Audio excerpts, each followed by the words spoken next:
તમને સૂચનો આપશું તો એ રીતે તમે કામ કરાવશો તો એમાં તમને પૂરેપૂરા 5 ના 6% આલીશું. કામનું તો ક્યાં ના પડે તમને?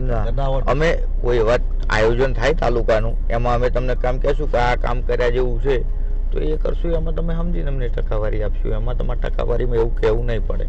બનાસકાંઠા જિલ્લામાં આવેલા ધાનેરા તાલુકામાં આજે એક ચોંકાવનારો વિડીયો સામે આવ્યો છે, જેમાં ધાનેરા તાલુકા પંચાયતના વર્તમાન ભારતીય જનતા પાર્ટીના પ્રમુખ પ્રભુજી રાજપૂત સરકારી યોજનાઓના કામોમાં ખુલ્લેઆમ નાણાકીય લેતી દેતી એટલે કે લાંચ અને કમિશનની માંગણી કરતા કેમેરામાં કેદ થયા હોવાનો દાવો કરવામાં આવ્યો છે. સોશિયલ મીડિયામાં કથિત વિડીયો વાયરલ થતા સમગ્ર બનાસકાંઠા જિલ્લાના રાજકારણમાં ભારે ગરમાવો આવી ગયો છે. તો આવો જાણીએ સમાચાર વિસ્તારથી. નમસ્કાર, જમાવટ સાથે હું છું પાન.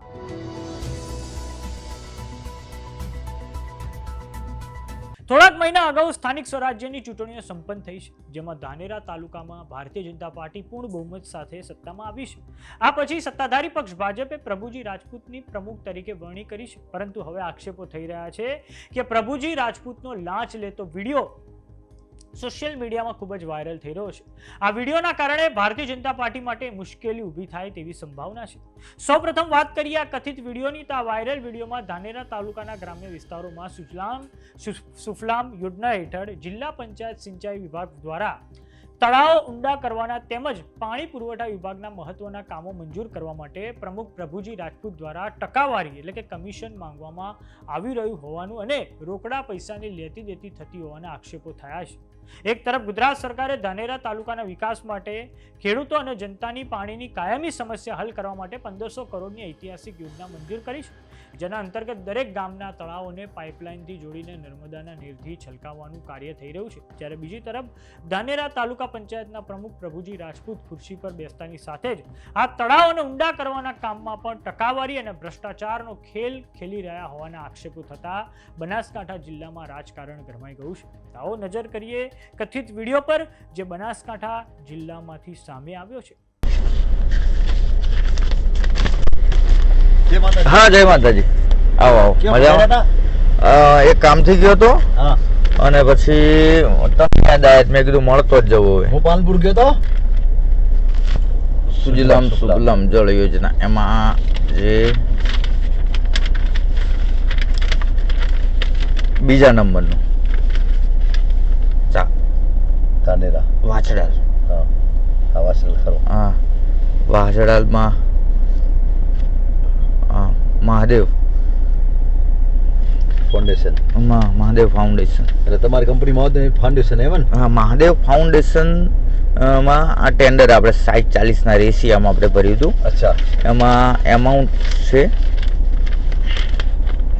ટોટલ 18 લાખ. અચ્છા. એમાં 7,44,000 રૂપિયા આપણે લોકફાળો આવે છે સામૂ એ ભર્યો.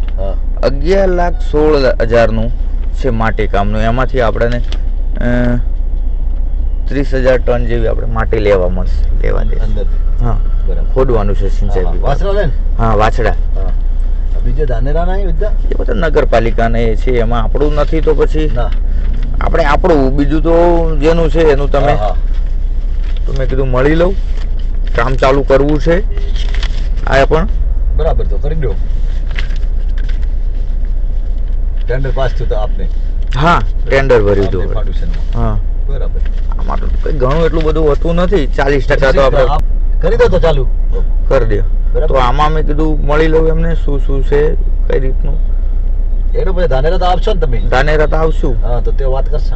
હા, તો કશો બધું નહીં, ત્યાં વાત કરશે. હા, કોઈ ચિંતા નહીં. તમે મને કહેજો, કોન્ટેક્ટ કરજો, ત્યાં વાત કરું. ત્યાં પધારો હોય તો કાલે કેમ હું ચાલુ કરાવી દઉં છું. કાલે પરમ દિવસ. બરાબર. હા, હું આ બાજુ જો ફીલ્ડમાં હોય તો ઓટો મારું. હા, ઓટો જરૂર મારજો.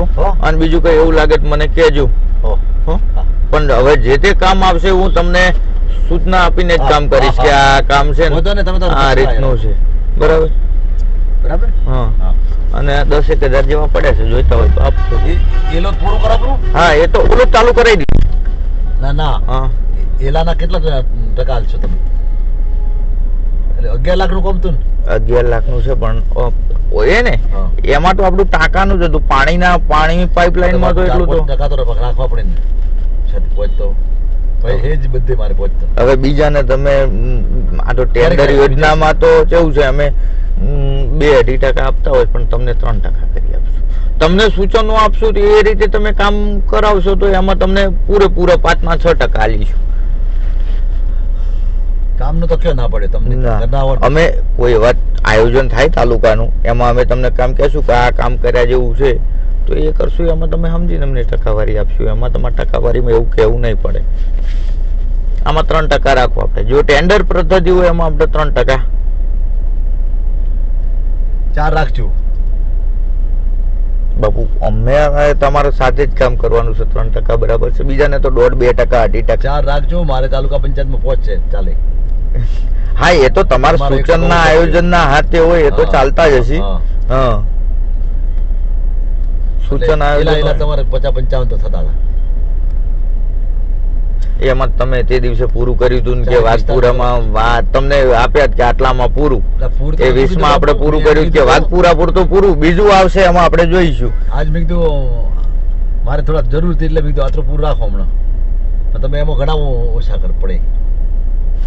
બિલું પડવા દો. એવું તમને એવું નહીં રાખવું. બિલું પડવા દો. તમને હું એવું નહીં રાખું કે જેવું મને કોન્ટેક્ટ થયો કે આ રાઉન્ડમાં આવ્યા હતા મળીને ગયા, હું સીધો તમારો જ કોન્ટેક્ટ કર્યો, બીજા કોઈનો કોન્ટેક્ટ કર્યો જ નથી કે ના આમને મળો. કેમ સીધા તમારા જોડે તમારો જે વિષય હોય, મારો જે વિષય હોય, એકબીજાને આપણે સીધા મળે તો એમાં ઘણી મજા આવે. બીજા કરે તો અમે તો તમે તો ઘરના હોય ને, મોટો રાજપૂતાન. અને બીજું તમને સૂચન આપ્યા છે. હા સરપંચ આવો, બસ ઘરે ઉભા. હા આવો. બીજા સૂચન તમને એવા કઈ આપ્યા જેવા હશે તો હું આપીશ.